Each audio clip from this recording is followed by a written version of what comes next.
Boa noite, então, a todos, você também que está aí participando dessa série de estudos nesse livro do J. Packer, O Conhecimento de Deus. Você é muito bem-vindo e fica sempre o convite para você vir aqui nos visitar presencialmente. Os irmãos aqui, não é? Os bravos irmãos nesta noite de terça-feira aqui, firmes, buscando conhecer cada dia mais o Senhor, para crescer na graça e na comunhão desse Deus que em Cristo se revela a cada um de nós. Nós estamos aqui meditando sobre o ser de Deus, sobre os atributos de Deus. E nessa noite a gente vai pensar um pouco sobre a majestade desse Deus. Aula número 8, né? Olha lá, escolhi uma figura aí, a figura do apóstolo João, lá em Apocalipse, capítulo 1. Ele tem a visão do Senhor glorificado, e nós vamos lá no finalzinho dessa aula retomar essa imagem. Qual que é o objetivo da nossa aula? Refletir sobre a majestade de Deus, mas e o valor que nós damos a ela? Desse Deus majestoso. O valor que nós damos à majestade, à grandeza de Deus, determina o nosso compromisso com Ele, amados. O compromisso nosso com a igreja dele, o compromisso nosso com o Filho dele, mostra o tamanho da nossa fé. Nós vamos discorrer um pouco sobre isso. Isso é muito interessante nesta aula. Vamos orar? Santo Deus, majestoso Deus, em nome de Jesus, nós estamos reunidos aqui por Tua graça e concessão, Senhor, para meditarmos um pouco naquilo que o Senhor revelou de si em Tua palavra, hoje sobre a Tua grandeza, Teu esplendor, a Tua majestade, que nos faz, Senhor, alçar a voz ao céu na mediação de Cristo Jesus, para Te dar graças, para Te dar glória, para Te render louvores, para adorar o Teu nome como o único Deus que está sobre a terra, sobre todo o universo, sobre a vida do Teu povo, que pelo Teu Espírito tem nos conduzido por graça e misericórdia. Ó Senhor, em nome de Jesus, é a Ti que nós nos dirigimos nessa hora, clamando a iluminação do Teu Espírito Santo, para que possamos pensar na majestade do Senhor como pecadores. Sim, pecadores que estão sendo restaurados pela obra do Teu Espírito Santo, à imagem do Teu Filho, mas ainda pecadores, Senhor, com um raciocínio afetado pela queda, limitado demais nas emoções, na capacidade de pensar. Por isso nós precisamos do Senhor. Fala com o Teu povo aqui, fala com o Teu povo que participará online dessa aula depois, para que possamos sair daqui mais crentes, mais agradecidos ao Senhor, porque foi um Deus grandioso, soberano, majestoso, cheio de graça e de poder, que veio até nós quando ainda éramos inimigos do Senhor e se entregou na cruz, entregando o Teu Filho ali para a nossa redenção. Ó Senhor, que essas verdades sublimes, eternas, possam invadir a nossa alma, possa moldar a nossa adoração a Ti, que possamos ser encontrados pelo Senhor como adoradores que o adorem em espírito e em verdade. Ó Deus santo e majestoso, fala com o Teu povo aqui nesta noite. Edifica a Tua igreja que o Senhor trouxe aqui nesta noite.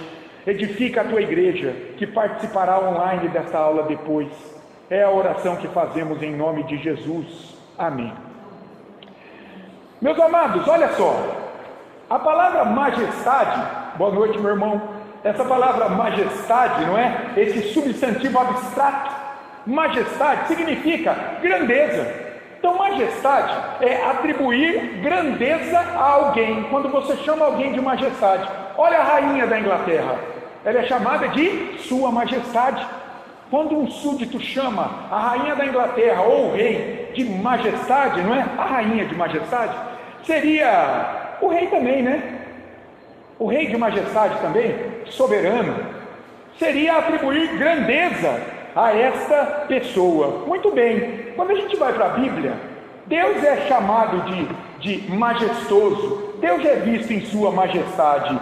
Olha o Salmo 93, versículos 1 e 2, por exemplo, irmãos.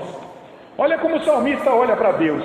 Reina o Senhor, revestiu-se de majestade ou de grandeza, de poder se revestiu o Senhor e se cingiu, firmou o mundo que não vacila. Olha o versículo 2.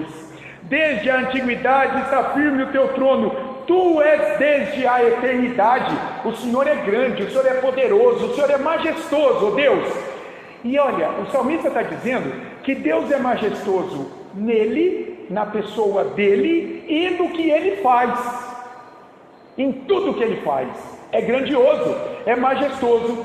Olha o Salmo 145, vai um pouquinho para frente. Olha o 145, versículos de 5 a 6. Olha como o salmista olha para Deus. Meditarei no glorioso esplendor da tua majestade e nas tuas maravilhas. Na tua majestade, Deus, e no que você faz, nas tuas maravilhas. Olha o 6. Falar-se-á do poder dos teus feitos tremendos e contarei a tua grandeza. Então, o que o salmista está dizendo? Porque Deus é majestoso em si, na pessoa dele, ele faz coisas grandiosas. Os seus feitos são majestosos, são grandiosos. Por isso que o apóstolo Pedro, lá em 2 Pedro 1,16, ele pode olhar para Cristo ali transfigurado no monte, ele estava lá. Então ele pode olhar para Cristo e dizer da majestade que ele viu em Cristo, do seu esplendor, da sua glória lá no monte quando ele foi transfigurado. Pedro, Tiago e João, lembram? Eram os três que sempre estavam mais próximos de Jesus, não é? Pedro, Tiago e João. Esses três apóstolos estavam sempre mais próximos. Pedro estava lá quando Jesus foi transfigurado. Majestade, irmãos, na Bíblia, quando é aplicada a Deus, é um convite a reconhecer a sua grandeza e um chamado a adorá-lo, porque ele é grande. Essa majestade se expressa em Deus, por exemplo, estando ele nas alturas e no céu. A Bíblia diz que Deus está lá. Isso não significa que ele está distante, ele é um Deus impessoal, que não se comunica conosco. Não! Quando diz que Deus está nas alturas, está no céu, é significando que ele está muito acima de nós. Ele é grandioso, ele é majestoso, ele é esplendoroso, ele é transcendente. Na teologia a gente diz assim, Deus é imanente e transcendente. Ele é imanente porque ele está cuidando pela providência dele de todas as coisas que ele criou. Ele é imanente, ele está aqui cuidando de nós, da sua criação. Mas ele tem um outro aspecto que não se confunde com a criação. Ele é transcendente. Ele está nas alturas, no céu. Ele não tem pecado, ele não anda em trevas, ele não se arrepende, ele não erra. Olha o Salmo 95, versículos 3 e 6. Olha novamente. Salmos 95, versículos 3 e 6. Olha o que o salmista diz. Porque o Senhor é o Deus supremo e o grande rei acima de todos os deuses. O homem inventa divindades, ídolos, deuses. Deus está acima de tudo isso. Olha o versículo 6. Vinde, adoremos e nos prostremos diante desse Deus. Esse que é transcendente, que está muito além de nós, que não se confunde com a criação. Por isso que nós não somos panteístas. Os panteístas dizem, Deus está em tudo. O homem tem uma centelha divina que ele precisa se conectar com ela, ele é divino. Não. O Deus da Bíblia, o Pai do nosso Senhor Jesus Cristo, ou pegando a essência da Trindade, o Deus Pai, o Deus Filho e o Espírito Santo, o Deus Espírito Santo, na essência que existe desde a eternidade, eles estão além de tudo isso aqui. Eles são transcendentes. Eles não se comunicam no sentido de se misturar com o que eles criaram. Eles estão em outra categoria. Eles são criadores. Eles não são criaturas, como os panteístas dizem. Os panteístas fazem com que Deus se misture com a criação, se tornando criatura. O Deus da Bíblia é um Deus transcendente. Ele está fora daqui, desse mundo caído. Ele é imanente porque ele está cuidando, senão já teria acabado tudo. Está conduzindo a história para consumar e transformar todas as coisas no retorno de Cristo. Mas ele não se mistura com isso aqui, com o pecado, com as trevas, com nada disso. Irmãos, é ou não é? Raramente nós pensamos em Deus dessa forma, como um Deus transcendente, que não se mistura conosco no sentido de se macular com o nosso pecado, com a nossa incapacidade, com a nossa falta de poder, com a nossa mentira, com o nosso descaso com as coisas. Deus não tem nada a ver com isso. E nós vamos entender por que é importante entender isso aqui. Porque muitas pessoas trazem Deus para uma esfera humana, e daí elas começam a moldar Deus segundo as suas convicções pecaminosas. Então, se elas falham, Deus pode falhar. Se elas erram, Deus pode errar. Por isso que muita gente pega a Bíblia e fala, contém erros. Por quê? Porque está trazendo a revelação que é perfeita de Deus para um plano humano, onde os homens erram. Pode falar. Pastor, é uma visão panteísta também, quando a gente fala assim, mesmo as pessoas dizem, não, Deus está em tudo. Sim, isso é o panteísmo. Deus está em tudo e tudo é Deus. Então Deus tem a centelha divina numa árvore bonita. Você sabe o que eu vi outro dia em Rio Preto? Gente, pensa numa árvore linda, frondosa, ela radiava uma luz, era um outdoor inteiro, enorme, só a árvore no meio. Eu parei no semáforo e fiquei olhando aquilo. Gente, aquilo não é neutro. Falei, Carol, você está vendo aquilo ali? Aquilo ali é uma ideia panteísta da divindade. Tem pessoas que vão ver aquilo e vão se curvar diante daquele ser, como se ele fosse divino. Isso é a teologia da nova era, é a nova era como religião, é esse princípio divino que o homem tem, precisa se conectar com ele, do budismo, do hinduísmo. Isso aí não há neutralidade, irmãos. A gente é bombardeado, a fé cristã é bombardeada o tempo todo. Essa majestade desse Deus único, é o tempo todo a apelativa de um mundo que quer dividir a glória com um monte de coisa. E Deus não divide a glória dele. Nós não pensamos Deus majestoso dessa forma, não é? A gente normalmente traz Deus para o nosso plano humano. O cristão moderno não medita na majestade de Deus. Do contrário, por exemplo, sua fé não seria tão frágil nas provações, você saberia quem é o Deus que está com você. A sua adoração vacilante no testemunho diário, muitas vezes, da tua fé, você saberia o Deus majestoso que está com você. A igreja inteira estaria sempre presente nas reuniões de oração. Os cultos seriam cheios de vigor espiritual. Por quê? Porque é o Deus majestoso que está presente.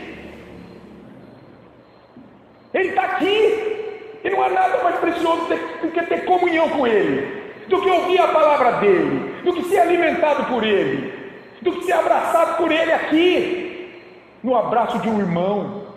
Mas a gente não considera a majestade de Deus. A gente não para pensar nisso, irmãos. Por isso que essa aula é importante.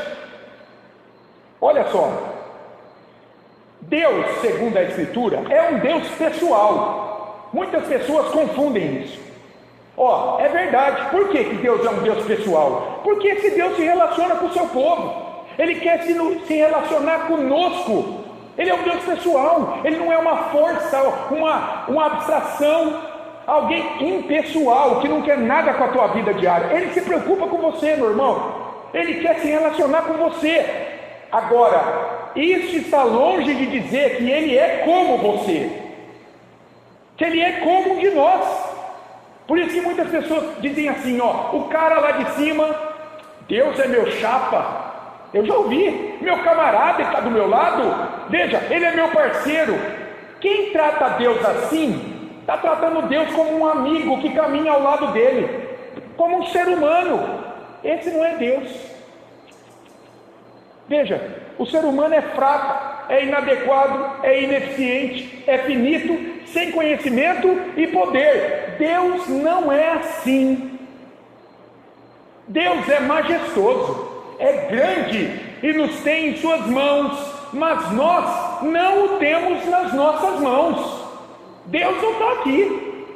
Ele conhece o fim da história da minha vida e o da sua desde o início, mas nós não sabemos a história dele para nós, os planos dele. Vamos pensar um pouco nessa pessoalidade de Deus. Deus é pessoal, mas Ele é majestoso. Isso faz toda a diferença, irmãos. Olha só, Deus é tanto pessoal quanto majestoso. E isso a gente vê logo lá na criação, nos primeiros capítulos de Gênesis. Deus não criou todas as coisas para ficar separado delas, mas para interagir, para providenciar tudo o que fosse necessário, para que a história andasse até o fim glorioso que Ele está conduzindo desde o início. Deus tem um plano na criação de todas as coisas.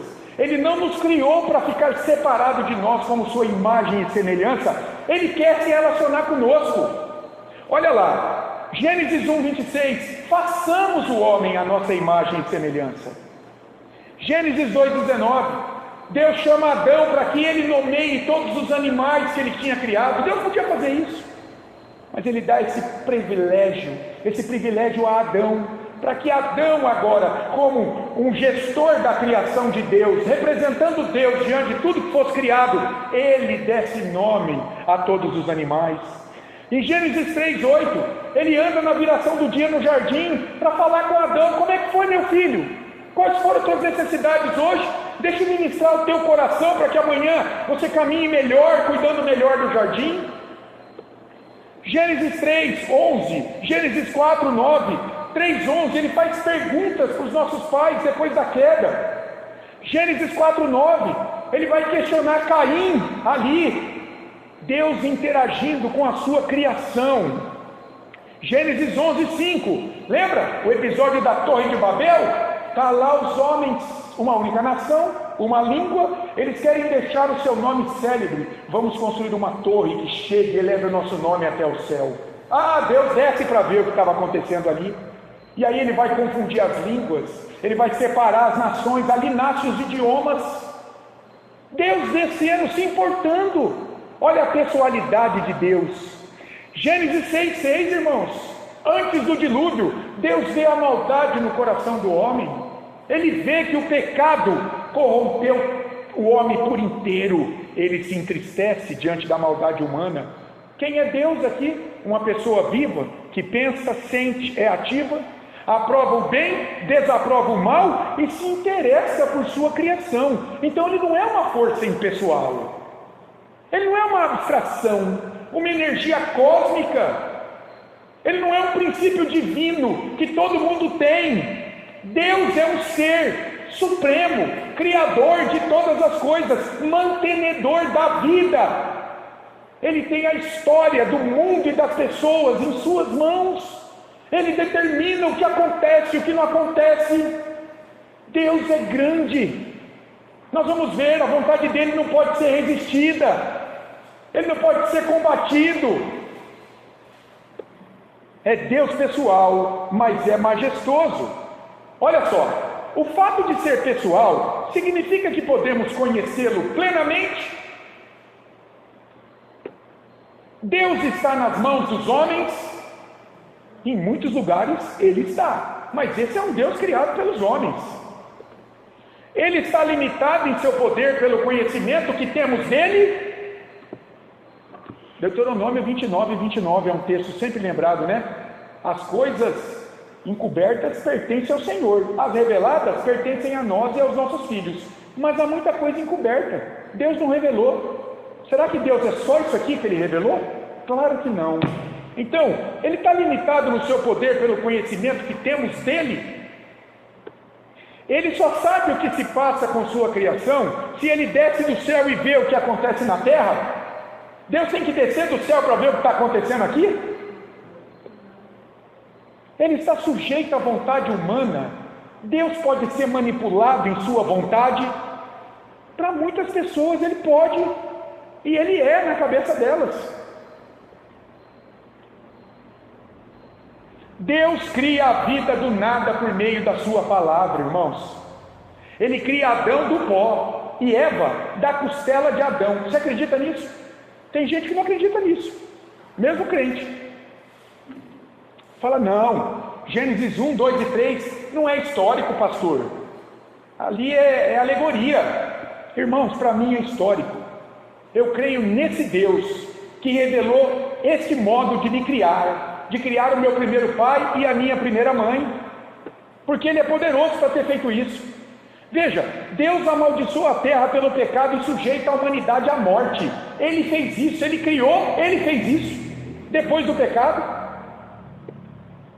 Deus destrói tudo que criou, exceto os habitantes da arca que ele mandou Noé construir, porque ouviram o chamado, creram nele, na salvação que a arca mostrava. Você consegue olhar para a arca e ver a cruz de Cristo? A arca era um tipo de cruz, salvou aquele povo, da mesma forma como a cruz salva aqueles que creem em Jesus. Sabe um texto que eu acho incrível, esse da arca de Noé? Quando fala assim, e fechou a porta da arca. Irmão, aquele fechar a porta da arca marcou o mundo que seria salvo e o mundo que seria destruído pelo dilúvio. A cruz é a dobra da humanidade que é salva e da humanidade que ficou de fora da arca e que vai ser condenada. Que coisa linda! Eu gosto da tipicidade do Antigo Testamento. Tem estudiosos que vão mostrar Jesus em várias figuras do Antigo Testamento. A serpente de bronze que Moisés levantou, aqueles que pela mordedura da serpente olhavam para ela eram curados. Quem foi levantado para nos curar do pecado diante do Pai? Jesus em uma cruz. Mais uma figura, a serpente sendo levantada, e por aí vai.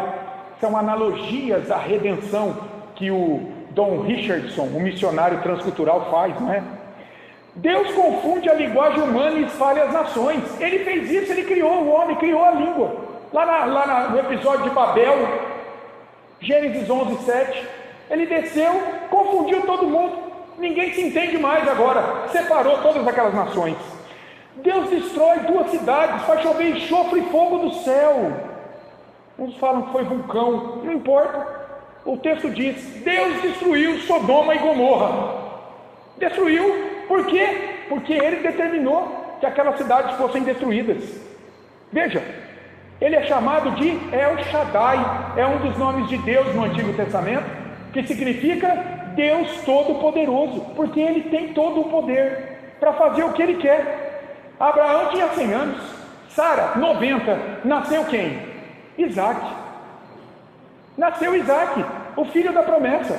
Humanamente, impossível, mas não nas mãos desse Deus majestoso. Davi era um adolescente, com uma pedra e uma funda, ele derrotou Golias. Vocês sabiam que os estudiosos dizem que Golias deveria ter perto de 3 metros, e ele tinha 6 dedos em cada mão e 6 dedos em cada pé? Esse homem era enorme, gente. Humanamente falando, era quase invencível esse guerreiro. Esse menino, um pastor de ovelhas, porque caminhou crendo na majestade e no poder desse Deus, derrotou esse gigante. Não tomou nem conhecimento dele. Foi uma só, cravou no meio da testa do gigante. Veja, Deus ignora as leis da física. Quando? Ele anda sobre a água sem afundar. Ele traz vida a um morto há 4 dias. Ele sobe ao céu com um corpo, sem o auxílio de asa, foguete ou qualquer outro apetrecho. Ele sobe. Como? É porque é um Deus majestoso. Ele faz isso aqui, eu acho incrível. Nos dias do rei Ezequias, lembra? Ezequias está doente. Isaías vem e fala, você vai ser curado, Deus te deu mais 15 anos. Ezequias fala, mas como é que eu vou saber? Aí Isaías fala, você quer que a sombra adiante ou a sombra volte alguns graus? E Ezequias falou, para a sombra adiantar, de repente pode até ser possível que 10 graus a sombra lá no relógio de Acás, que era um relógio solar daqueles dias, é até possível que a sombra vá a 10 graus, mas o tempo voltar, jamais. E o que acontece? A sombra regride 10 graus. Deus é majestoso, ele não se sujeita à categoria de tempo e espaço. Isso aqui é coisa pequena para eu e você, para Deus não. Esse Deus é um Deus sem limites. Esse Deus aqui, que está chamando a gente a conhecê-lo na palavra dele, ele não tem limites. Veja, agora fica uma pergunta importante, porque nós limitamos Deus. Esse é um problema. Quando nós o trazemos para o nosso plano humano, aí a gente humaniza Deus. Então, como podemos entender que para Deus não há limites, sem limitá-lo com o nosso parco entendimento? Como é que a gente pode realmente ver esse Deus como um Deus ilimitado, sendo que nós o tornamos humanos muitas vezes, ou humano, muitas vezes? Será que há algo ou alguém na criação com o qual possamos comparar Deus? Olha o que diz Isaías 46:5. Ele está mostrando a majestade dele. A quem me comparareis para que eu lhe seja igual? E que coisa semelhante confrontareis comigo para dizer, isso aqui é parecido com o Senhor? A pergunta é retórica? Não tem. Nada. Pessoas, coisas, eu pensei em algumas coisas, que a gente podia comparar a Deus para dizer é igual. Pessoas, coisas, divindades criadas pelo homem, ídolos, o poder da razão. O iluminismo tirou Deus de cena e colocou a razão como árbitro da verdade. Conceitos humanos acerca de quem é Deus. Todo mundo tem um conceito sobre Deus. O poder da rejeição dos incrédulos. A fé fingida de muitos, está entre aspas aí, evangélicos, porque são cristãos nominais, que pensam enganar Deus com suas obras. Isso aqui pode ser comparado com Deus?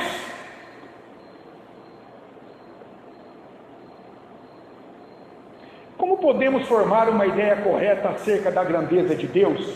Então vamos pensar. Então, se muitas vezes a gente confunde Deus com a criação, nós diminuímos a majestade de Deus ao humanizá-lo, ao concebê-lo segundo os nossos conceitos humanos pecaminosos, segundo a nossa mente limitada. Bom, então como, pastor, eu posso formar uma ideia correta a respeito da majestade desse Deus? Duas coisas a gente precisa fazer, irmãos. Primeiro, remover de nossos pensamentos limitações a Deus que o tornam humano. Nós temos que tomar cuidado com isso. As pessoas humanizam Deus, querem moldar Deus segundo os seus sentimentos, suas vontades, seus desejos, a sua concepção humana de Deus. Você pergunta para um budista, ele tem um Deus. Ou melhor, o budista não crê em Deus, mas um hinduísta, ele tem um Deus. Você pergunta para o espírita, ele tem um Deus. Um membro de seita, ele tem um Deus. E por aí vai. Um Deus que eles conceberam. Não um Deus que se revelou e foi buscado na sua palavra e na pessoa do Filho, que revela a glória desse Deus invisível.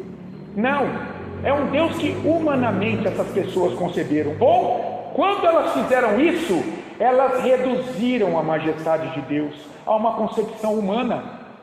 Então, a primeira coisa, nós temos que tirar limites desse Deus que o tornam humano, pequeno, remover isso da nossa ideia. E em segundo lugar, deixar de compará-lo com os poderes e forças que a gente acha grande aqui nesse mundo.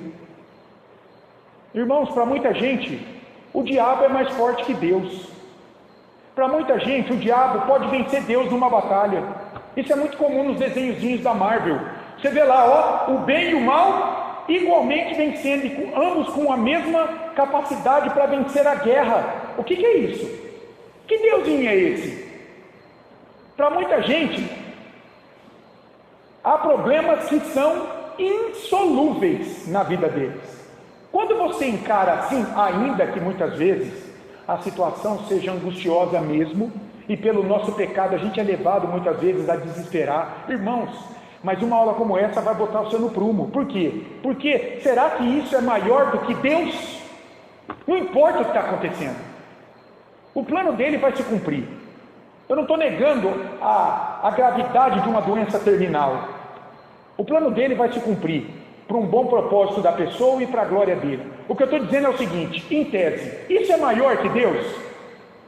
Nós temos que pensar assim, então. Deixar de comparar Deus com poderes e forças que os homens consideram muito grandes, maior do que Deus até. Eu vou dar alguns exemplos aqui. Vamos pensar primeiro nesse remover os limites que reduzem Deus a um patamar humano. Olha que interessante. O Salmo 139 é belíssimo, irmãos.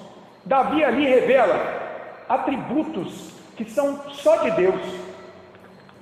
Não são meus nem teus, ainda que fomos criados à imagem de Deus, são incomunicáveis a nós. Ali Davi vai falar, abre lá no Salmo 139, da onipresença, onisciência e onipotência de Deus. Se você crê que isso aqui é palavra que veio de Deus, isso aqui é Deus, irmãos. Davi está sendo um instrumento ungido pelo Espírito de Deus, para que Deus revele a sua majestade aqui, nesse Salmo 139. Se essa palavra é a palavra de Deus, então agora Deus vai mostrar para você a majestade dele aqui, nesses versículos. Os versículos 7 e 12, olha a pergunta que eu fiz. Podemos nos esconder de outros homens? Você pode ou não pode se esconder de outros homens? Mas a gente pode se esconder de Deus? Olha os versículos de 7 a 12 aí comigo. Para onde me ausentarei do teu espírito? Para onde fugirei da tua face? Se subo aos céus, lá estás. Se faço a minha cama no mais profundo abismo, lá estás também. Se tomo as asas da alvorada e me detenho nos confins dos mares, ainda lá me haverá de guiar a tua mão, e a tua destra me susterá. Se eu digo, as trevas com efeito me encobrirão, e a luz ao redor de mim se fará noite, Pai, vou me esconder na escuridão. Até as próprias trevas não te serão escuras. Deus enxerga além das trevas. As trevas e a luz são a mesma coisa. Ele enxerga além de tudo isso. Para onde você vai se esconder de Deus? Ele é onipresente. Ele está presente o tempo todo. É a majestade dele. E você sabe que antigamente eu pensava assim, eu já disse isso, né? Quando eu pensava nesse atributo da onipresença de Deus, eu imaginava a terra e assim, um pé de Deus na América e um pé de Deus no Japão. Onipresença de Deus no mundo inteiro. Está errado. Sabe por quê? Porque nesse meu exemplo, onde o pé está na América, onde o pé esquerdo está na América, ele não está no Japão. O que está no Japão é o pé direito. Isso não é Deus. Deus está presente inteiro, pleno, com todo o seu ser, em cada átomo da realidade criada. Isso é onipresença. Entendeu? Ele está presente inteiro, o tempo todo, em todo lugar. Mas além disso, olha os versículos 1 e 4, falando da sua onisciência. Ele sabe de tudo. Posso esconder quem eu sou no coração dos outros homens? Posso ou não posso? Esconder os meus planos, os meus desejos, o meu julgamento de alguém, o que eu penso, o que eu sinto. Mas eu posso esconder isso de Deus? Olha os versículos 1 e 4, irmãos. Senhor, tu me sondas e me conheces. Sabes quando me assento e quando me levanto, coisas pequenas, o meu comportamento diário. De longe penetras os meus pensamentos. Ele não precisa chegar perto. Ele já sabe a palavra antes de eu falar. Esquadrinhas o meu andar e o meu deitar, e conheces todos os meus caminhos. Tudo que eu vou fazer no dia, Ele já sabe. Ainda a palavra me não chegou à língua, e tu, Senhor, já a conheces toda.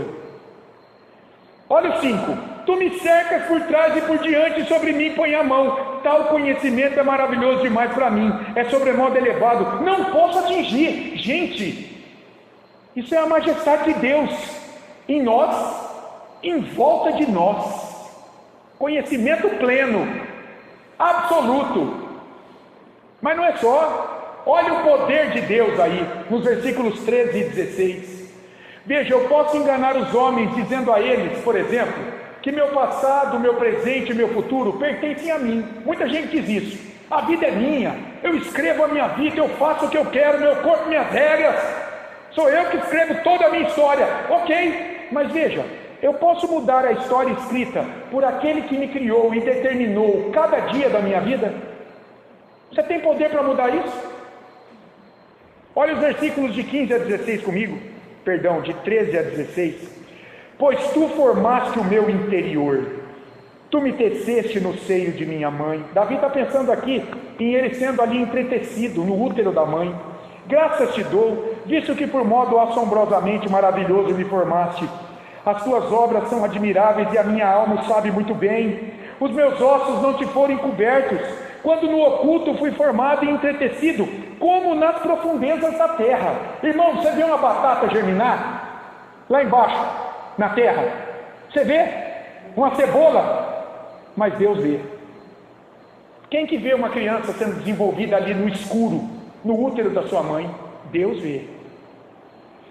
Os teus olhos me viram a substância ainda informe, o embrião talvez, o zigoto na parede do útero. e no teu livro foram escritos todos os meus dias, cada um deles escrito e determinado, quando nenhum deles havia ainda. Preste atenção, Deus conhece todos os dias da tua vida e o que vai acontecer em cada um deles, é o que está escrito aqui. Os dias foram escritos e determinados. O que acontece na tua vida já foi prescrito por Deus, esse Deus majestoso. Quem está sempre presente, me conhece melhor do que eu e domina de modo absoluto sobre meus dias. Quem? O Deus majestoso revelado nas Escrituras. Remova os limites que reduzem Deus, meu irmão. Esse Deus, olha só, fiquei pensando, né? Diante disso aqui, do poder, do controle absoluto desse Deus, fiquei pensando aqui, olha o que me passou pela cabeça, que alguém poderia pensar. Esse Deus é controlador, possessivo, ciumento demais, como um marido que não confia na sua esposa e a segue o tempo todo. Eu não quero parte com esse Deus. Eu já vi gente trabalhar nessa base aqui. Eu não quero ser limitado por Deus, eu quero viver sem limites. As pessoas dizem: meu irmão, preste atenção, abra a tua mente agora. Se não existisse um Deus que é onisciente, onipresente, onipotente, muito além da nossa imaginação, que sabe cuidar de nós melhor do que nós, então a esperança humana de libertação, descanso, força e glória seria refém de uma divindade comum e pequena, um deusinho criado por cada ser humano para o servir.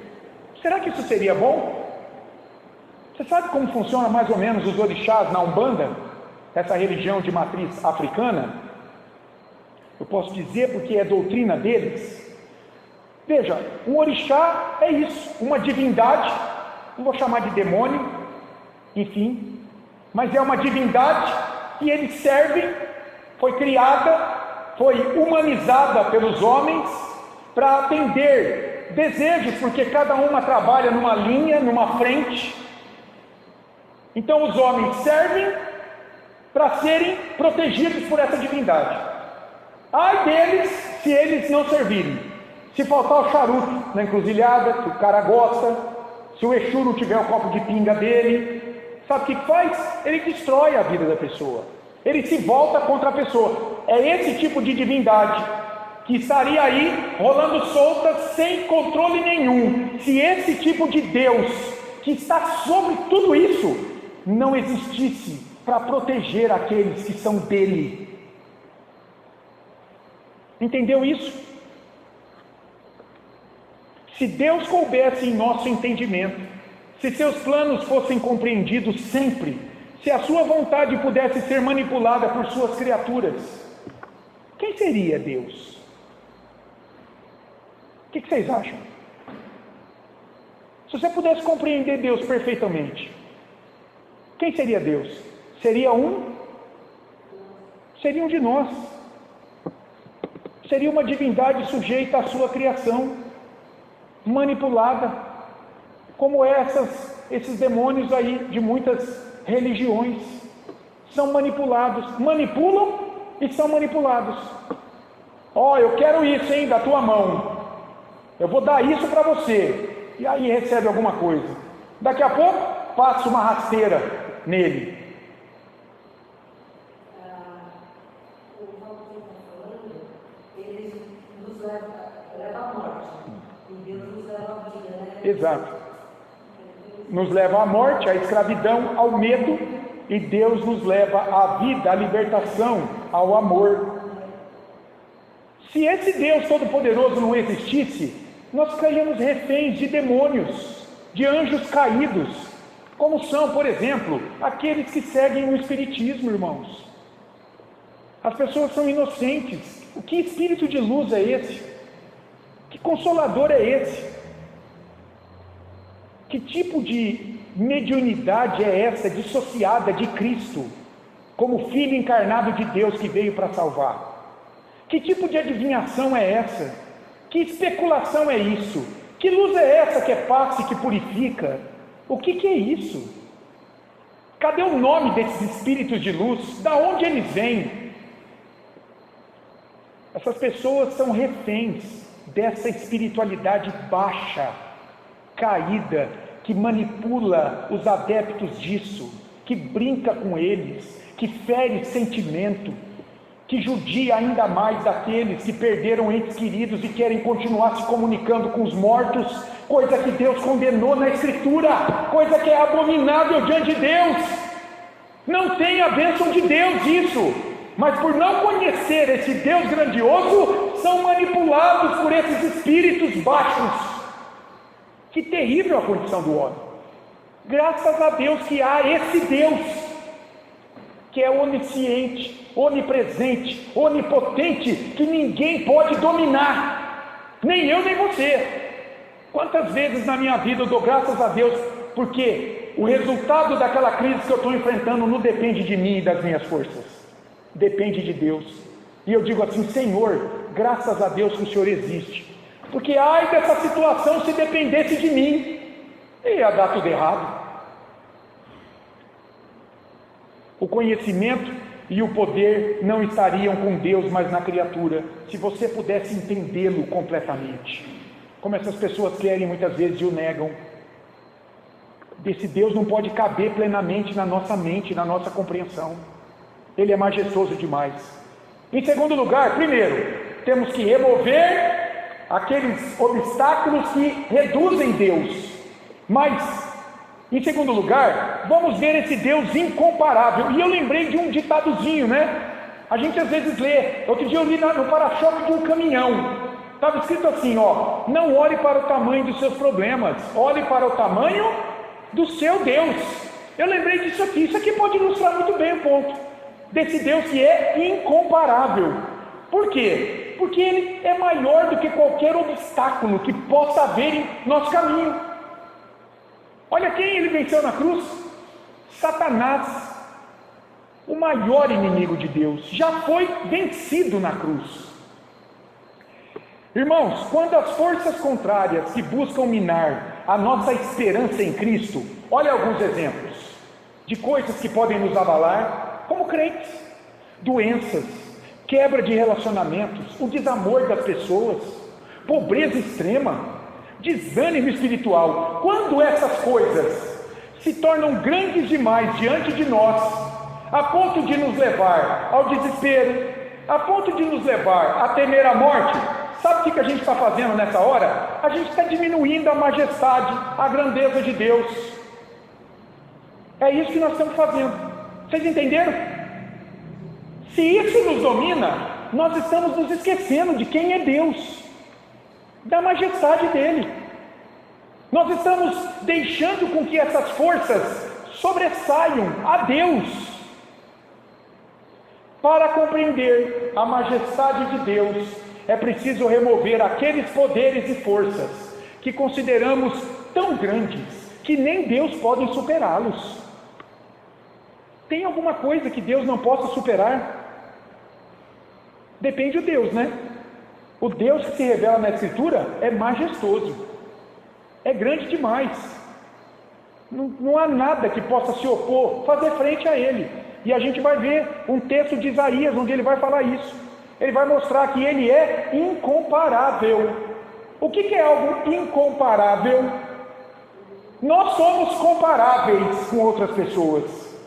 Há muitas pessoas que são muito parecidas conosco e até melhores ou piores. Nós podemos comparar, mas com o que nós vamos comparar Deus? Pensa nisso e vai pensando na majestade dele. Esse é o Deus que está te chamando a ter um relacionamento com Ele. O texto de Isaías, capítulo 40, abra sua Bíblia lá. Deus vai mostrar a sua majestade ali ao seu povo, que estava muito temeroso no meio dos inimigos. Ele vai dizer assim: escuta, vocês estão com medo, vocês estão desesperados, vocês estão desanimados, vocês se esqueceram de quem sou eu que os formou? que está cuidando de vocês nessa disciplina aqui do exílio,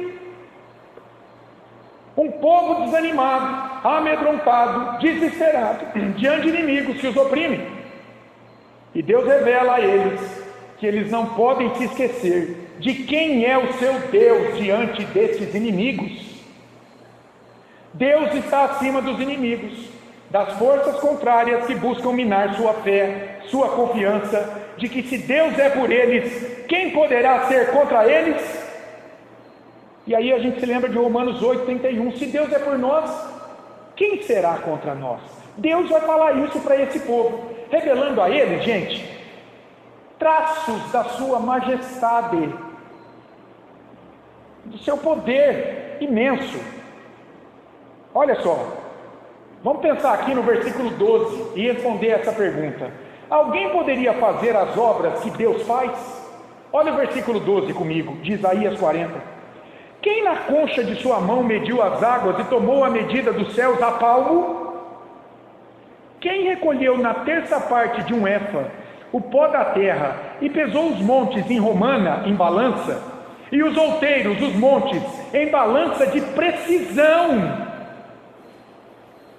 Gente, como é que você pesa numa balança de precisão um grão de areia?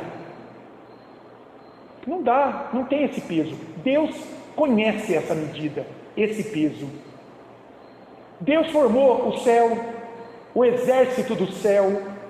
Deus formou cada grão da areia do mar. Outro dia eu peguei na praia um pouquinho de areia assim, ó, no fundo da minha mão. Sabe quando Deus fala para os patriarcas, a tua descendência será como Israel, a areia da praia do mar, para dizer que é numerosa demais? Eu peguei um pouquinho de areia, aí tinha muita areia, aí eu tirei assim, aí ficou um fundinho, mas tinha muita areia para contar ainda, aí eu tirei, aí a areia ficou só pega na mão assim, sabe quando fica com areia à mão? Gente, ainda tinha muita areia para contar, eu desisti. Agora, quem é Deus que formou cada grão dessa areia, de todas as praias? Ele está revelando a sua grandeza aqui. As suas obras são grandes demais e testificam da sua majestade. Mas não é só. Os versículos 15 e 18 vão responder essa pergunta aí, ó. Alguma nação poderia fazer frente a Deus? O povo estava oprimido aqui por babilônios, por egípcios, por persas, logo mais, não é? Isaías aqui no 8º século está profetizando lá a queda de Judá na mão dos babilônios, mas o reino do norte vai cair daqui a pouco na mão dos assírios. Mas alguma nação pode fazer frente a esse Deus? O que são as nações diante de Deus? Olha os versículos 15 a 18 comigo. Eis que as nações são consideradas por ele como um pingo que cai de um balde, e como um grão de pó na balança. Isso aí são as nações do mundo diante de Deus. As ilhas são como pó fino, que se levanta quando bate o vento. Não tem peso, não tem força.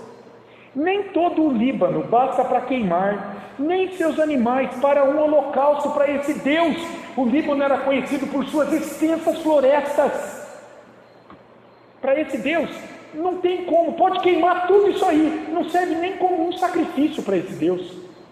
Todas as nações são perante ele como coisa que não é nada. Ele as considera menos do que nada, como um vácuo. Um vácuo, ó, um vácuo é assim, ó,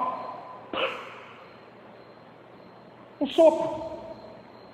E ao 18, com quem comparareis a Deus? Ou que coisa semelhante confrontareis com ele? Vocês estão com medo dessas forças? Vocês estão se esquecendo da minha majestade? Os versículos 21 e 22 vão responder essa pergunta aí, ó. O mundo e seus habitantes são grandes demais para Deus? Olha os versículos 21 e 22.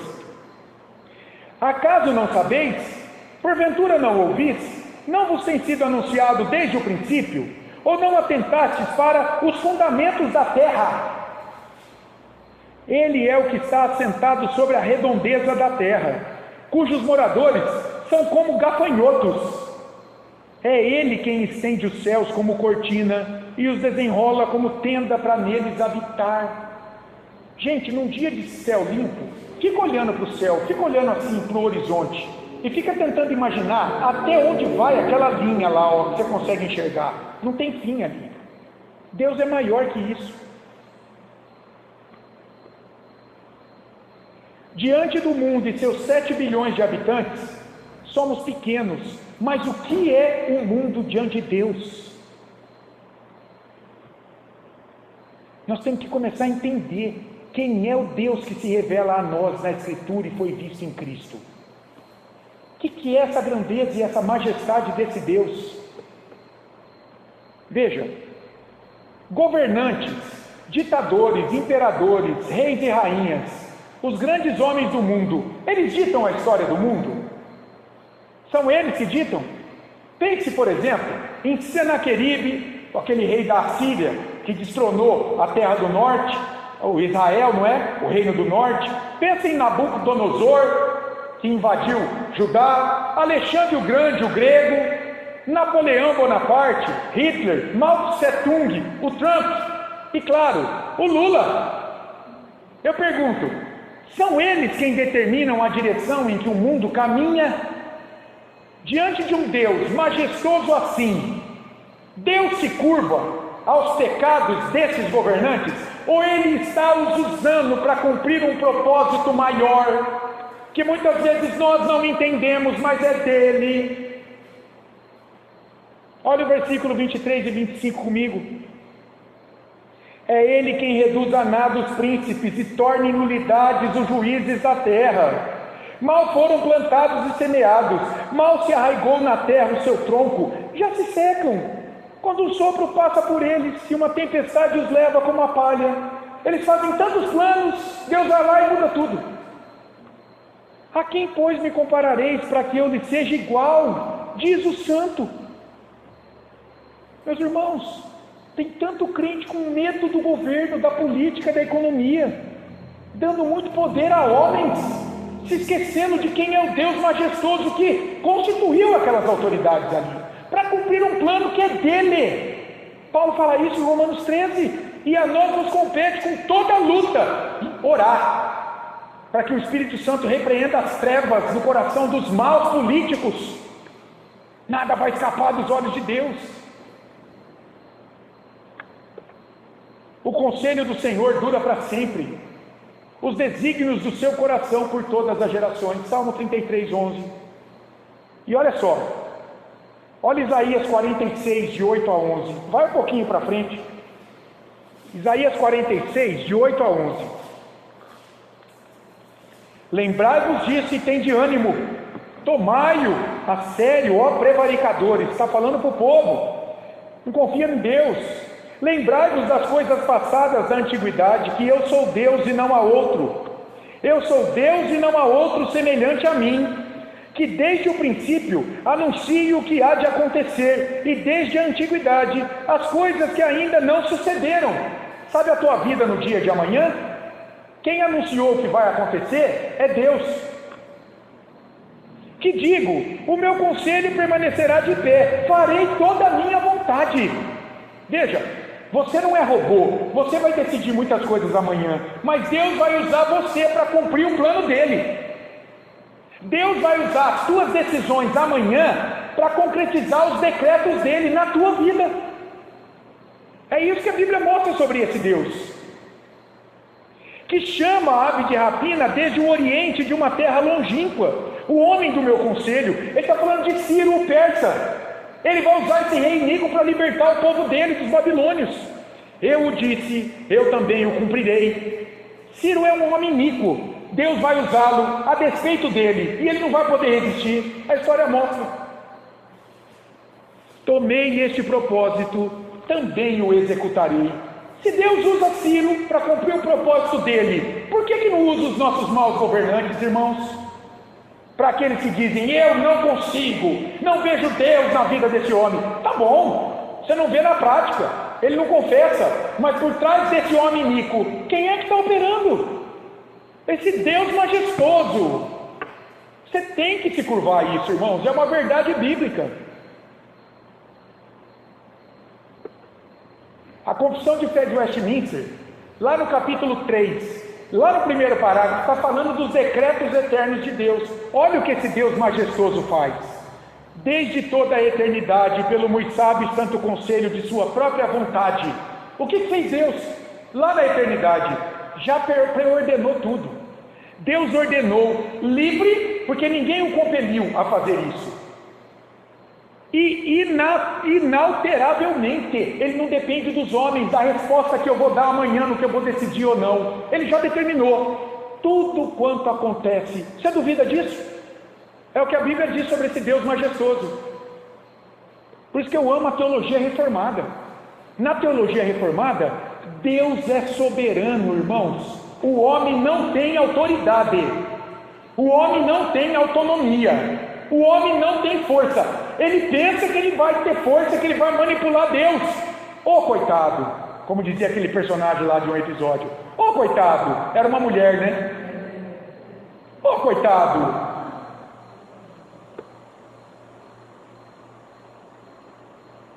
Observe as estrelas agora, anos-luz de distância, as inúmeras galáxias, a infinitude do espaço. Você consegue contar as estrelas?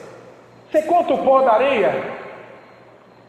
A nossa mente fica confusa. Lembra de eu e a areia? Eu fui vencido por aquilo ali, ó. Falei, não dá, deixa para lá. A gente desiste. Nós não compreendemos o que significa, por exemplo, bilhões de anos-luz de distância no espaço. Nós não compreendemos, irmãos, que a Terra, ela está exatamente no seu eixo para que ela nem congele, nem ela pegue fogo.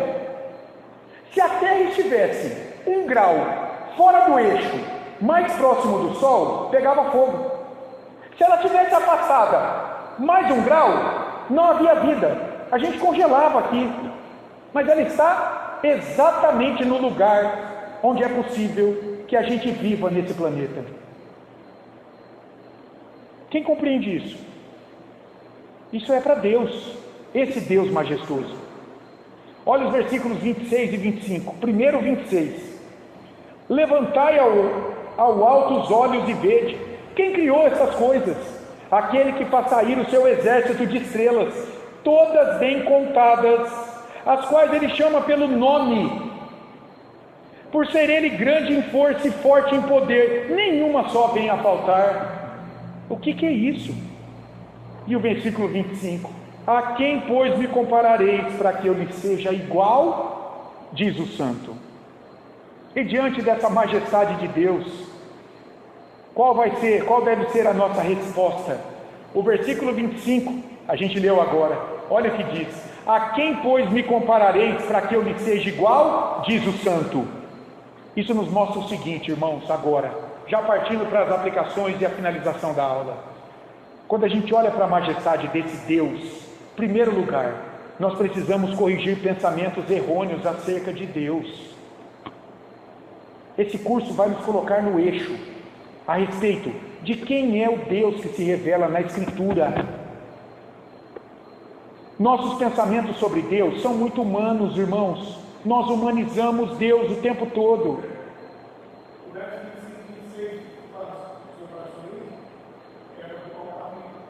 Capítulo 40. Falhamos em reconhecer a sabedoria e o poder de Deus. Por sermos fracos e limitados, a gente pensa que Deus também é assim. Quando o homem rejeita a majestade, a unicidade desse Deus, ele humaniza esse Deus. Quando ele humaniza Deus, pronto, acabou Deus. Ele vai conceder Deus segundo as suas concepções humanas, do que é maior, do que é mais belo, do que é mais poderoso. Mas Deus não está nisso. Deus é transcendente disso aqui. Entenderam isso? Tomar cuidado com humanizar Deus. Você perdeu Deus, você perdeu a majestade dele. Corrija esse erro. Deus não é como você e eu. Ele não é assim. Ele é majestoso, grande, poderoso e sábio. Ele é incomparável, irmãos. Em segundo lugar, nossa resposta à majestade de Deus, olha só, olha o versículo 27. Porque, pois, dizes, ó Jacó, é Deus falando com o povo dele, e falas, ó Israel, 27 do capítulo 40 de Isaías, O que o povo estava dizendo? Eles estavam desconfiando do poder, do cuidado, do amor de Deus por eles, no meio ali da aflição. O meu caminho está encoberto ao Senhor. Ele não está vendo aqui o que eu estou passando? A gente não fala isso? Ô Senhor, o Senhor não está vendo a minha dor? E o meu direito passa despercebido ao meu Deus. Deus está questionando o povo. O que isso aqui nos mostra? Precisamos corrigir pensamentos errôneos acerca da nossa vida com Deus. Não só acerca dele, do ser dele, mas da nossa vida com ele. Irmãos, Deus nunca abandona o seu povo. Cristo não abandona as suas ovelhas. Isso mostra que você não vive sozinho sua vida. Deus está sempre com você. O povo achou que Deus não estava lá caminhando com eles, que eles estavam na dor, na opressão. Deus estava usando aquela disciplina para o povo, e os fiéis saíam dali confiados em Deus. Os infiéis são sempre mortos durante esta prova, mas a igreja remanescente prevalece no meio da dor. Deus está sempre com o seu povo. Deus não perde o interesse pelas necessidades do seu povo. Você tem necessidades na tua vida? Deus conhece elas, e Ele está trabalhando com você por elas. Pensar o contrário, irmão. O que contrário? Que Deus não se interessa por mim. Pensar o contrário seria reduzir Deus a uma pessoa que deixou de se interessar pela tua vida. Pessoas não são assim? Muitos relacionamentos são pautados no interesse. Enquanto você pode oferecer algo em troca, você tem a pessoa do teu lado. Quando você não tem mais nada a dar, a pessoa vai embora. Deus não é assim. Ai de nós, se Deus fosse esperar algo em troca para que Ele nos amasse, e não estaríamos ninguém aqui. Mateus 28:20: eis que estou convosco todos os dias até a consumação do século. É promessa de Jesus aos seus discípulos. Hebreus 13:5: de maneira alguma te deixarei, nunca jamais te abandonarei. Olha o advérbio de negação em duplicidade aí, nunca, jamais, que é para dar ênfase nesse Deus, na fidelidade dele com o seu povo. Deus se interessa por nós, pelas nossas necessidades. A gente tem que corrigir pensamentos errôneos da nossa vida com ele. Deus me abandonou. Não, é você que se afastou dele. E por fim, irmãos, é preciso deixar de ser lento em crer na majestade de Deus. Eu gostei dessa aqui, hein? A gente é muito lento para pensar na grandeza de Deus. A gente é rápido para julgá-lo, mas a gente é lerdo demais para pensar na grandeza dele. Olha os versículos 28 e 31 do texto de Isaías 40. Não sabes, não ouviste que o eterno Deus, o Senhor, o Criador dos fins da terra, nem se cansa, nem se fatiga? Não se pode esquadrinhar o seu entendimento. Faz forte ao cansado e multiplica as forças ao que não tem nenhum vigor. Os jovens se cansam e se fatigam, e os moços de exaustos caem. Mas os que esperam no Senhor renovam as suas forças. Sobem com asas como águias, correm e não se cansam, caminham e não se fatigam. O que vemos aqui? Irmãos, nós precisamos deixar de considerar Deus como um velho cansado. Porque é isso que muitas pessoas fazem quando não conhecem esse Deus majestoso. Para muitas delas, Deus desiste de mim fácil. Deus se cansa de mim. Eu estou orando há 30 anos. Deus está cansado de ouvir essa oração. A mãe de Agostinho orou por ele 30 anos e valeu a pena. A gente tem que parar de humanizar Deus. Esse é um dos maiores problemas aqui que o ser humano faz. Veja, Deus não é como um jovem, um moço, alguém que se cansa e desiste de caminhar. Isso são os homens. Deus é a própria força que move o motor da história do mundo e dos seus habitantes. Ele não se cansa de você. Ele não se cansa de sua igreja. Ele deu a vida por sua igreja. Se Deus é por ela, quem será contra ela? Precisamos crer em Deus como Deus, meus amados, soberano, irresistível em sua vontade, onisciente, onipresente, todo-poderoso. Deixa Deus ser Deus na tua vida. Nós não fazemos isso.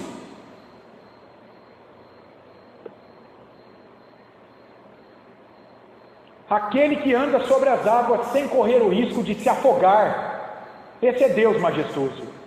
Aquele que caminha na fornalha de fogo sem correr o risco de se queimar, esse é o Deus majestoso. Aquele que tem poder para operar qualquer cura segundo o querer dele, esse é o Deus majestoso. Aquele que é mais luminoso que o próprio sol, você consegue olhar para o sol num dia claro, ao meio-dia, sem nuvem? Deus é tão mais radiante que o sol, que a gente ficaria cego imediatamente ao olhar para ele. Quando meditamos na majestade de Deus, sabe o que acontece, irmãos? Eu fui confrontado aqui ao preparar isso aqui. Nós somos confrontados na pequenez da nossa fé, de como fazemos pouco caso da majestade de Deus, do seu poder e glória sobre nossas vidas. A aula dessa noite, o tema dela, com perguntas, foi colocada no nosso grupo. E pela graça de Deus vocês vieram. Mas quantos perderam essa oportunidade? Fazemos pouco caso da majestade de Deus. Não nos interessamos, irmãos, por esse tema da majestade de Deus. Esse é um fato. E é bom que nós sejamos conscientes dele, porque a partir dessa consciência, o Espírito Santo trabalha em nós, nos leva ao arrependimento, nós corremos atrás do prejuízo, Deus nos ajuda porque nós somos seu povo, Ele não desiste de nós. Entende como é bom ter um Deus grandioso assim? Você já pensou se Deus ficasse chateado com a sua igreja? A gente não teria chance. Já pensou se Ele desistisse de nós? Já pensou se Ele dependesse do nosso desempenho para estar presente nas reuniões? Você já pensou? Que bênção é ter um Deus grande assim, e conhecer um Deus grande assim, perdoador, que nos tolera diante da nossa falta de amor por Ele. Olha, irmãos, Ele é a imagem do Deus invisível. João 1,18, Colossenses 1,15. Nele habita toda a plenitude da divindade. Colossenses 2,9. Ele é o resplendor da glória e expressão exata do seu ser. Hebreus 1,3. De quem que eu estou falando? De Jesus. Por isso o apóstolo João, ao ver Jesus glorificado no céu, reinando sobre tudo e todos, ele caiu como morto aos pés de Jesus. Eu gosto dessa imagem, irmãos. Olha Apocalipse 1, de 12 a 17. João viu Cristo, o Senhor Jesus glorificado. Olha lá como é que ele viu. Voltei-me para ver quem falava comigo, e voltado vi 7 candeeiros de ouro, e no meio dos candeeiros um semelhante a filho do homem, com vestes talares e cingido à altura do peito com uma cinta de ouro. A sua cabeça e cabelos eram brancos como alva, lã como neve, os olhos como chama de fogo, vai imaginando, os pés semelhantes ao bronze polido, como que refinado numa fornalha, a voz como voz de muitas águas. Tinha na mão direita 7 estrelas, e da boca saía uma afiada espada de 2 gumes. Agora, o seu rosto brilhava como o sol na sua força. Quem pode olhar para o sol? Quando o vi, caí a seus pés como morto. Eu desisti de tudo, mas olha o perdão do Senhor. Porém ele pôs sobre mim a mão direita, dizendo: não temas. Esse é o nosso Deus majestoso, que nos suporta, que tolera o nosso descaso tantas vezes diante dele, que está sempre pronto para nos amar e nos dar uma segunda chance. Esse é um Deus grandioso, que caminha com a sua igreja, despertando-a a cada dia. Daí a gente já pode concluir: quem é o seu Deus, meu irmão? É esse Deus aqui majestoso? Ou é um Deus humano, um simulacro, uma caricatura de Deus revelado na Escritura, que te pregaram até hoje? É um Deus sujeito à tua manipulação, ou tem vontade soberana? É um Deus que você pode resistir à vontade, ou é Ele que manda? Onde Ele está nos momentos de crise na nossa vida, irmãos? Porque de barriga cheia todo mundo gosta de Deus, gosta de ir na igreja, mas a pessoa está passando por tribulação, sabe a primeira coisa que ela faz? Para de orar. Deus me abandonou, eu vou deixar de orar, não acredito mais nesse Deus. Onde é que esse Deus majestoso está nos teus momentos de crise? Quem são teus inimigos diante desse Deus? São fortes, são maiores que o teu Deus. Está percebendo a importância de conhecer a majestade de Deus? Para você não ser sucumbido por divindades, por coisas da criação. Irmãos, eu não estou dizendo que a gente não vai chorar, sofrer, lutar, mas você vai lutar consolado, amparado pela verdade que esse Deus majestoso está do teu lado.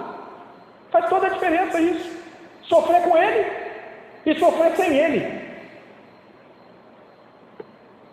Buscá-lo tem sido prioridade na tua vida. Conhecer a majestade desse Deus. Essa igreja veio para Nova Granada para revelar a majestade desse Deus a pessoas que não conheciam ou faziam descaso por esse Deus. Ele quer se revelar a pessoas que Ele chamou nessa cidade para consolá-las, para dar a elas esperança de que é possível viver essa vida, mesmo no meio da dor, sendo consolado, provido, recebendo Ele toda a glória, e você sendo conduzido à glória no final dos seus dias. Vamos fazer algumas aplicações, eu pensei só em duas, tá? Deus é soberano, irmãos, não o homem. Dá para perceber isso desse estudo? Que Ele manda. Ele não pode ser manipulado, como muitos lugares manipulam Deus. Muitos lugares, Deus é um ser manipulado pelos homens. É a minha vontade, Deus tem que atender. Que Deus é esse? O próprio Satanás só pode... Lutero, foi Lutero ou Calvino, eu nunca lembro. Eu acho que foi Lutero que disse. Lutero. Satanás é um cão na corrente de Deus. Sabe um cão? Só vai até onde Deus deixa. Mas tem gente que tem mais medo do diabo do que de Deus. Em nenhum lugar da Bíblia você acha assim, tema o diabo. A Bíblia diz, tema Deus, meu caro, porque com Ele está o perdão da tua alma. Você tem que resistir ao diabo, mas temer a Deus, porque Ele é Deus. Com Ele ninguém zomba, nem brinca.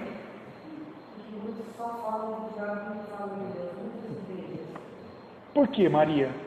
Boa pergunta, não é? É um ministério de demonização.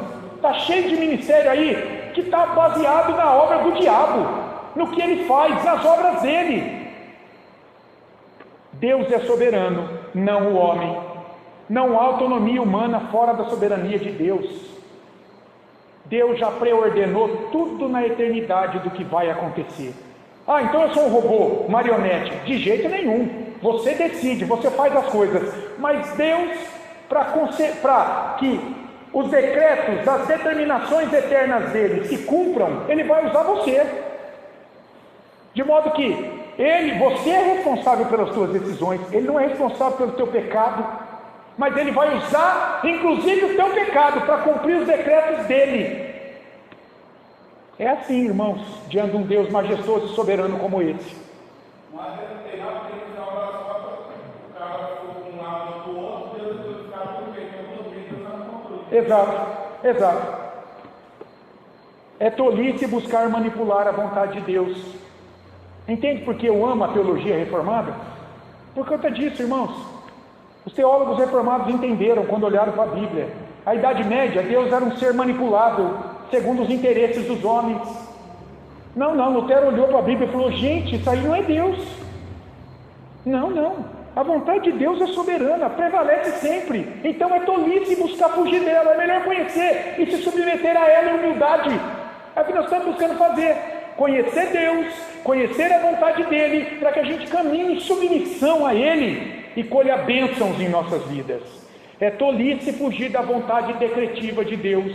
Ele já decretou, já preordenou. Sabe, é aquele que busca conhecê-lo e caminhar segundo essa vontade que é soberana.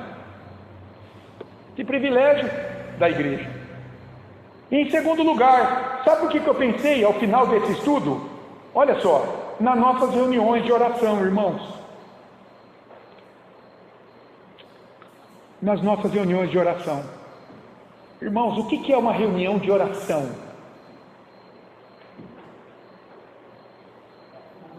O que é? Uma reunião de oração, que lindo, hein? Choveu no molhado, Maria. O que acontece numa reunião de oração? Quando a igreja adora, clama. Clama a quem? A Deus. A um Deus humano? Não. A um Deus majestoso. Crendo que Ele tem poder ou não para ouvir e para responder segundo sua vontade. Crendo que as nossas orações são ouvidas. Crendo que Ele vai ouvir na dependência da beleza das palavras ou na intercessão do Espírito Santo. Na intercessão do Espírito Santo, porque ele já sabe. Isso. Fala.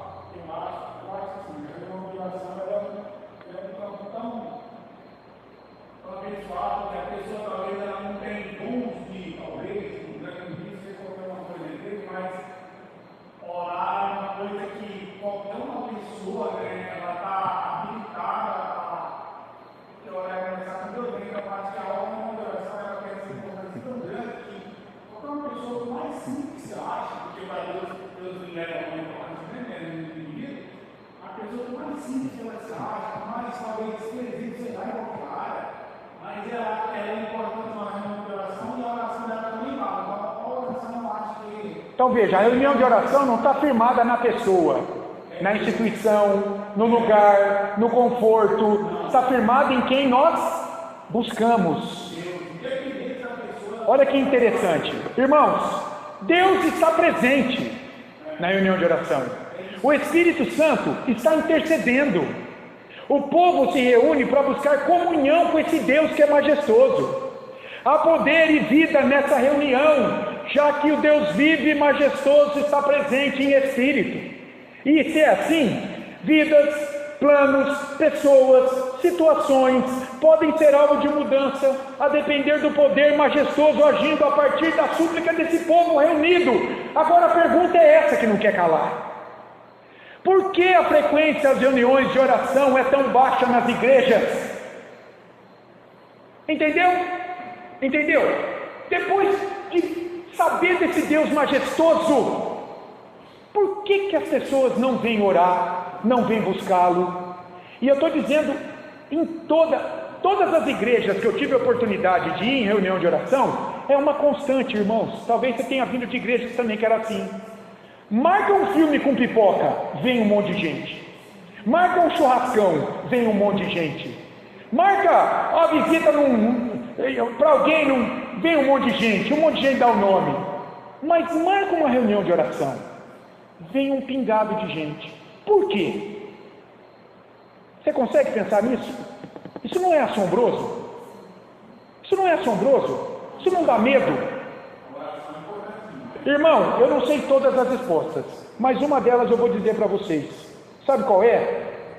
Falta a convicção de que Deus e toda a sua glória e majestade tem todo o poder para animar, consolar, fortalecer, reavivar a vida daqueles que o buscam com sinceridade de alma.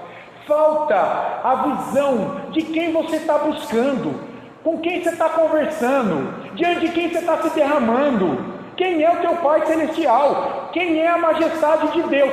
Falta essa convicção de quem é Deus. Está vendo como é importante uma igreja meditar em quem é Deus? Nós não acreditamos que Deus, que nós servimos no culto, no estudo, em outras oportunidades, nós não acreditamos, quando não nos envolvemos com a oração a esse Deus, que Ele tem poder para nos atender e nos ouvir. Dito em outras palavras, nos bastidores, de maneira implícita, quem não tem compromisso com vida de oração, está dizendo: Deus, eu não confio em Ti, porque se eu confiasse em Ti, na Tua majestade, eu não perdia um momento de buscar o Senhor. É ou não é, irmãos? Vamos ser honestos? É ou não é? Alguém desautoriza isso? Por favor, se você acha que isso aqui é exagero, pode falar. Um pai que se deleita nos seus filhos, os filhos que se deleitam em um pai, gostam de conversar, de se relacionar em família com esses pais. Quando um filho não gosta de conversar com seu pai, pode ver, tem algo nesse relacionamento. Tem uma raiz de amargura, um vaso que foi rachado, coisas do passado, trincas, coisas do coração, ressentimento. Se é assim nos relacionamentos humanos, quem dera no nosso relacionamento com o nosso Pai Celestial que em Cristo nos salvou. Um eleito, alguém que está desperto pelo Espírito Santo, ele tem prazer em buscar conversar com Deus, em se derramar diante desse Deus, porque ele crê na majestade desse Deus. Deus está presente, está ouvindo com todo o seu poder e glória e vai atender segundo sua vontade. Como não buscar esse Deus em oração? Irmãos, a igreja, a nossa vida como membro individual, a igreja como corpo coletivo, só cresce debaixo da oração. Estamos testemunhando do poder, da majestade desse Deus. Louvado seja Deus, Deus tem trazido pessoas aqui a cada quinta-feira para orar com Ele, para buscá-lo em oração. Estão compreendendo quem é que eles estão diante de quem. Não é um Deus humano, é esse Deus majestoso aqui, incomparável. Entenderam isso? Fiquei pensando, falei, Senhor, eu tenho que levar isso aqui. Pessoas não se reúnem para orar a uma divindade que não tem força para atendê-las. Se elas não vêm, é porque elas creem que o Deus não tem força, que não se importa com suas dores. Elas não buscam um Deus assim. Se elas não vêm, é porque de repente para elas Deus realmente não se importa com a dor delas, então eu não vou lá. Que pode fazer mal a elas. Se elas não vêm na oração, na reunião, se elas não têm vida de oração, é porque talvez esse Deus humano pode castigá-las e pode sorrir lá no trono dele, que se cansa de ouvi-las. Se elas não vêm, não têm vida de oração, é porque talvez para elas esse Deus se cansa de ouvi-las. Ah não, já estou clamando há muito tempo, chega. Não, irmão, esse não é o Deus majestoso, que nem se cansa, nem se fadiga. Se você desse a Deus a majestade que é dele, faltaria lugar na igreja para reunião de oração. Nós, humanamente falando, desconsideramos a majestade de Deus muitas vezes, de muitos modos, de muitas formas. Graças a esse Deus que é grandioso e que não nos trata segundo o nosso descaso, senão estaríamos perdidos. Graças a Deus, irmãos, que há um Deus majestoso que entregou o seu Filho para a nossa salvação, para que tivéssemos vida diante dele, para que tivéssemos sempre uma segunda chance diante dele. Um Deus que não nos trata segundo o nosso pecado, mas segundo a sua misericórdia. Amém? Vamos orar mais uma vez? Obrigado, Pai, porque o Senhor é um Deus majestoso. O Senhor é um Deus incomparável, Senhor. O Senhor é um Deus que não nos trata segundo o nosso pecado, o nosso descaso diante do Senhor. Perdoa a tua igreja. Perdoa-nos, Senhor, porque tantas vezes desconsideramos a majestade do Senhor. Obrigado, Deus, por esse tempo que o Senhor nos deu aqui nesta noite. Aplica essa palavra ao coração da tua igreja aqui presente, ao coração daqueles que, por algum motivo ou outro, não puderam comparecer, Senhor. Ao coração daqueles que vão assistir essa aula online. Ó Senhor, que o Teu Espírito Santo a todos nos convença cada dia mais da grande necessidade que temos do Senhor e da grandeza que é o Senhor. Que isso nos fortaleça, Senhor, que isso nos dê coragem para continuar firmes contigo até o fim de nossas vidas. Obrigado, Pai, em nome de Jesus. Amém. Amém.